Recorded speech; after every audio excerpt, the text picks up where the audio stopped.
tout le monde, bienvenue chez Mamie Kate. Donc nous voici aujourd'hui réunis pour la première vidéo d'une longue série, j'espère. Aujourd'hui, on va donc s'attaquer à la pâte sucrée par sablage, ok? Donc pâte sablée. Donc on va voir la base de la base pour une bonne tarte bien croustillante. Donc pour la recette, nous allons avoir besoin de 290 g de farine, de 70 g de sucre glace, de 70 g de temps portant. Donc moi j'ai choisi de faire sucre glace noix de coco. Par défaut en fait, il me restait plus que ça. Mais on peut remplacer la poudre de coco par de la poudre d'amande, de la poudre de noisette, de la poudre de pistache, etc. On a également 150 g de beurre et un œuf, environ 55 g. C'est un gros œuf. Ok? Côté matériel, on va avoir besoin d'un cercle à tarte, d'un rouleau à pâtisserie, de feuilles de cuisson, d'accord? On peut les recycler, c'est vraiment pas un problème, bien au contraire. On va avoir besoin de papier d'alu, je vais vous expliquer pourquoi, ainsi que d'une petite boîte en métal propre, d'accord? Donc comme je vous le disais précédemment, il devait y avoir une vidéo déjà avec la recette de la tarte. Bon, j'ai eu un petit contretemps, du coup j'ai été obligée de faire mes tartes, ok? Donc j'ai une petite et une grande. Donc aujourd'hui, eh bien, ce que nous allons faire, c'est que nous allons faire une tarte, mais stylisée. Dans cette vidéo, nous allons voir la technique, nous allons voir le façonnage et nous allons voir la cuisson pour une tarte parfaite. Vous êtes prêts? Allez, c'est parti. Ok, donc on commence par travailler sur un plan de travail propre. On y verse la farine, du sucre glace et le temps portant, d'accord? Le temps portant, donc on a dit c'est sucre glace ou poudre de fruits secs, donc autant portant. 30 g de sucre glace, 30 g de poudre de fruits secs, ok? On mélange les poudres. C'est ce que l'on appelle les matières sèches de la recette, ok? Maintenant, on va venir y mettre le beurre que l'on va incorporer dans la farine et que l'on va sabler, ok? Donc on va voir ça ensemble.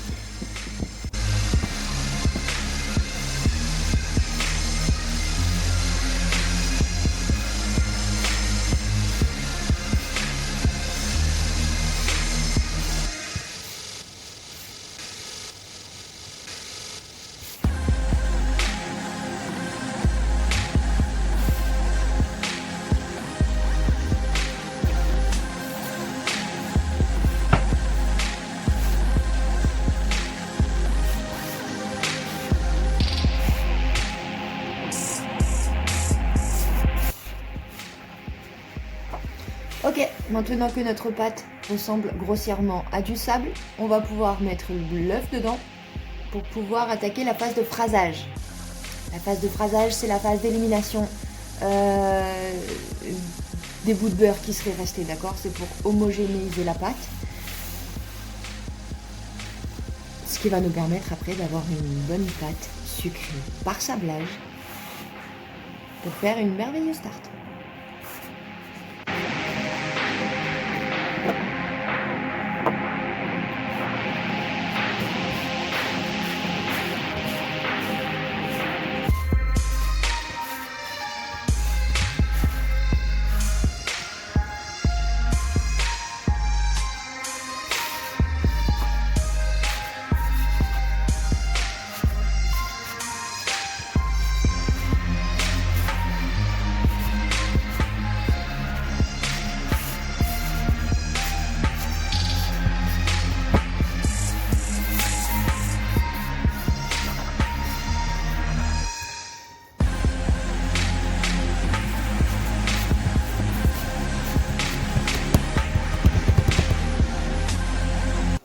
Et voilà, la pâte sablée est faite.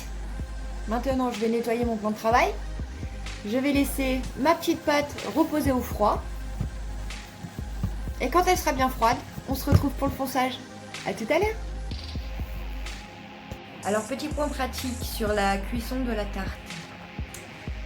Beaucoup d'adeptes vont vous dire qu'une pâte ça se cuit à 180, moi je suis pas d'accord, je vais vous expliquer pourquoi. Je suis plus pour une cuisson à 160, voire 170 maximum pour une pâte, d'accord, type pâte à tarte, parce que c'est très important qu'elle soit bien desséchée pour être ultra croustillante et avoir ce petit goût de caramel, ok. Donc moi je préconise une cuisson à 160. On va dire 20 minutes pour un petit cercle, 25 minutes pour un grand cercle, mais après c'est à la couleur. Voilà. Ça dépend des fours, ça dépend de votre farine, ça dépend de vos œufs, ça dépend de votre sucre, etc. etc. Rien n'est pareil. Donc tout réagit de façon différente. La pâtisserie, hein, c'est comme un petit labo de chimie, rien ne se fait au hasard, d'accord? Alors moi je vous dis pâte, tarte, 160, ok? À tout à l'heure.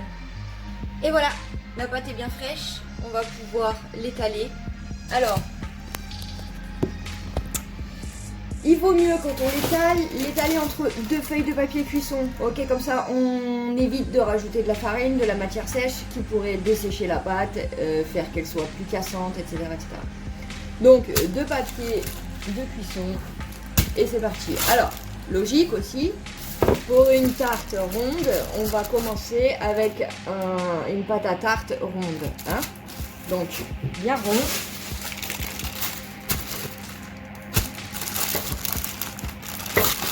Et on donne un quart de tour à chaque fois que l'on étale la pâte. C'est parti!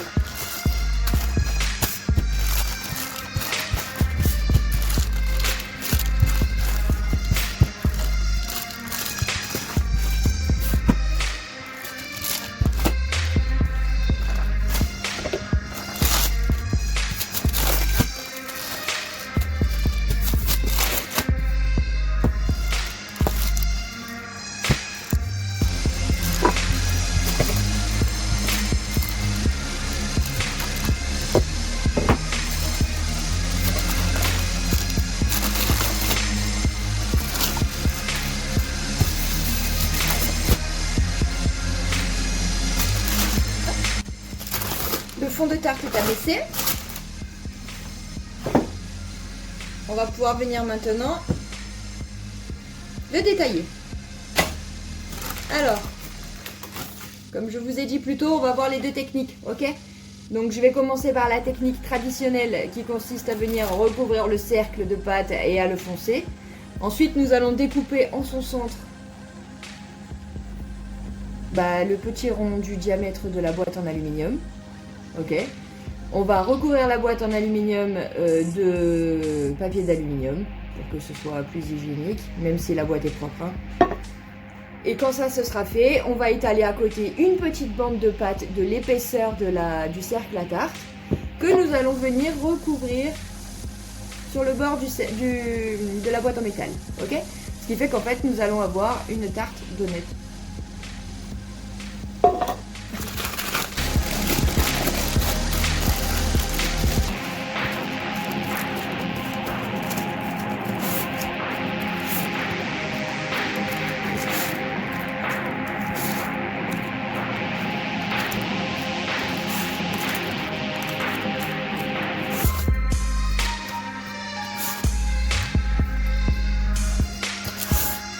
Donc là je l'ai fait, maintenant je vous explique. Quand on fonce la tarte, on pose un doigt dans le pli du rebord de la tarte et on recouvre légèrement de pâte, d'accord?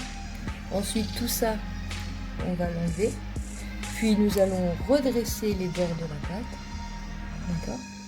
Pour pouvoir ensuite l'ébarber avec un couteau, ce qui fait que nous aurons un bord très net, d'accord?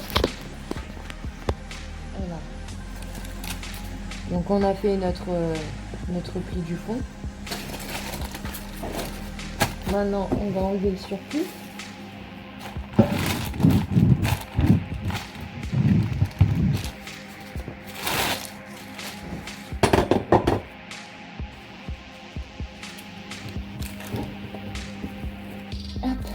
Et maintenant, regardez, nous allons remonter le bord de la pâte, d'accord? Ça, c'est le fonçage.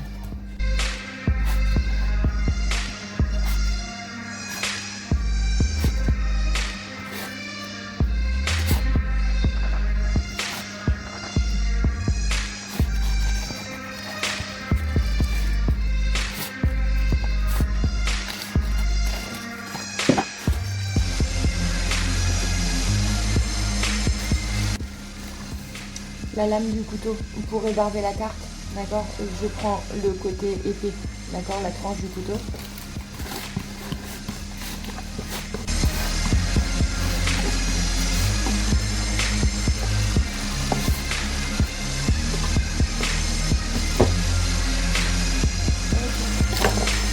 Petit coup de nettoyage sur le bord.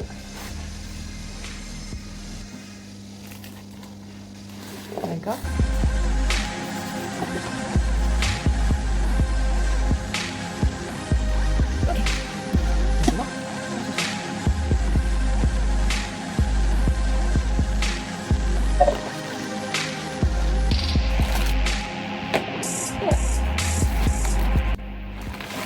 D'accord? Une belle rondelle d'ananas.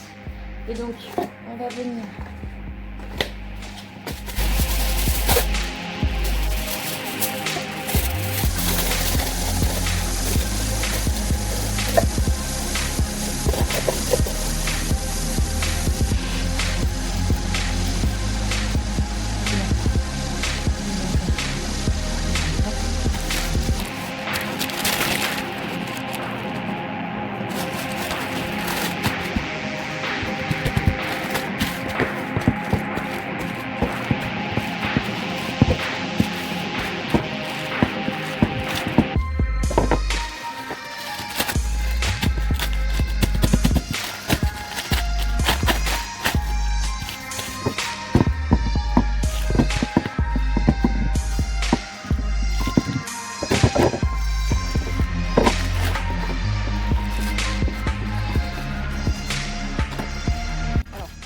on est bon. Ok, donc là on est bon sur la longueur. D'accord, donc maintenant on va pouvoir déposer le nez.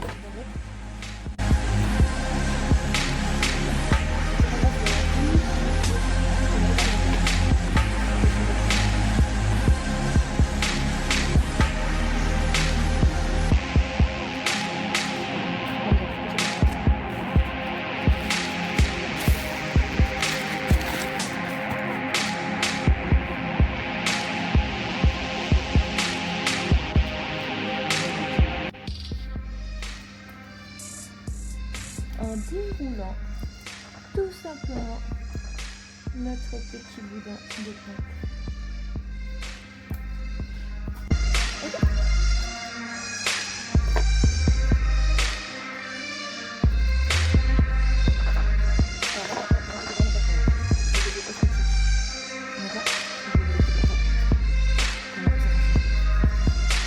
Et voilà, on est bon. Maintenant au froid, bien froid avant de mettre au four. Là, la tarte est partie pour une bonne vingtaine de minutes, ça c'est sûr.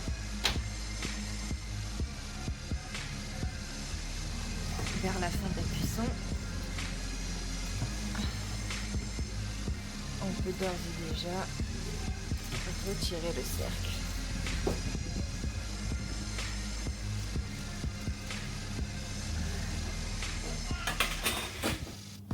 Vous voyez, si votre pâte à tarte est bien congelée quand vous la mettez au four, nul besoin de mettre du riz ou des pois cassés ou des choses comme ça.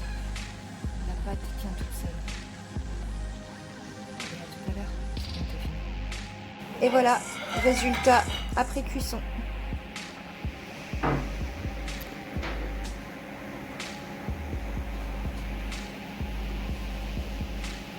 Une belle coloration de la pâte. Ok, on peut travailler un peu plus la finesse, d'accord? Et là, on est plutôt pas mal. Voilà les copains, première vidéo de Mamounité est terminée. Si vous avez aimé la vidéo, n'hésitez pas à la partager. Abonnez-vous à ma chaîne. Et si vous avez des questions, posez-les en commentaire. À la prochaine, bisous.